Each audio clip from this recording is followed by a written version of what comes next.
Good morning friends, welcome back to my channel. কেমন আছো তোমরা সবাই? আশা করছি ভালোই আছো।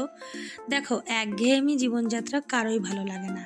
আর আমি আগে যেটা ভাবতাম সেটা পুরোপুরি ভুল ছিল। আগে আমার যখন ছাদের শেড ছিল না, তখন ভাবতাম যদি গাছগুলো এত রোদ্রে ভালো থাকছে না, যদি শেড হতো তাহলে কী হতো বলো তো, আমার গাছগুলো অন্তত ভালো থাকতো। কিন্তু এখন দেখছি উল্টো, শেড দেওয়ার পরে ফুলই অনেক কমে গেছে।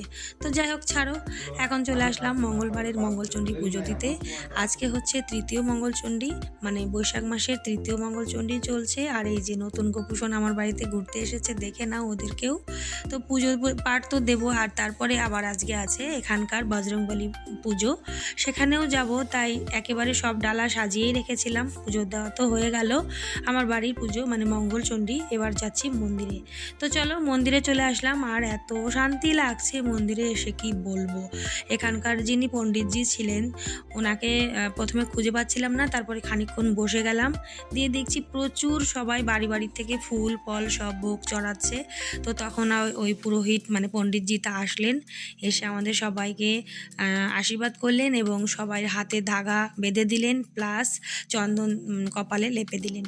তাতে করে যে শান্তিটা লাগলো, এটা মনে হয় তোমরা অনেকেই জানো যারা এরকম মন্দিরে যেয়ে থাকো। আমারও খুব ভালো লাগে, আর আমি প্রত্যেকবারই কিন্তু আসি, একবারও মিস করি না। আর এবারে ছিল আমার সাথে আমার ছেলে, তো ওর হাতেও বললাম ধাগা বেঁধে দিতে আর চন্দন দিয়ে দিতে কপালে।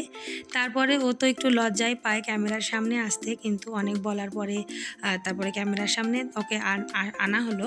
আর তারপরে আবার আমি কি করছিলাম যে পুজো যেহেতু বিকেলে আর আসতে পারবো না, তাই একেবারে মোমবাতি আর একটু ঘিয়ের প্রদীপের আরতি করে নিলাম।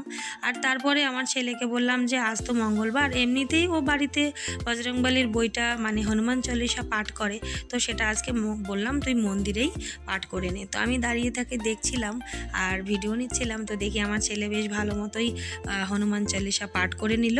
আর তারপরে বাড়িও চলে আসলাম। এসে তো আবার রান্না বান্না ওই একই রকম।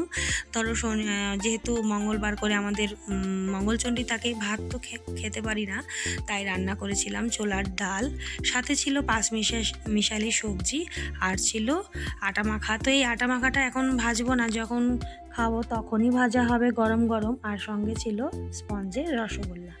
তো সব তো রেডি, এখন শুধু যখন খেতে আসবে তো তখন ভেজে দেবো। আর এই যে দেখো, এক একটা পরোটার সাইজ একেবারে সাইকেলের সিটের মতো। মজা করেই বললাম। যাই হোক, যারা যারা মঙ্গলচণ্ডী করেছো চলে এসো শিগগিরই আমার বাড়িতে। আমি কিন্তু এরকম সুন্দর করে গরম গরম পরোটা তোমাদেরকে ভেজে খাওয়াবো।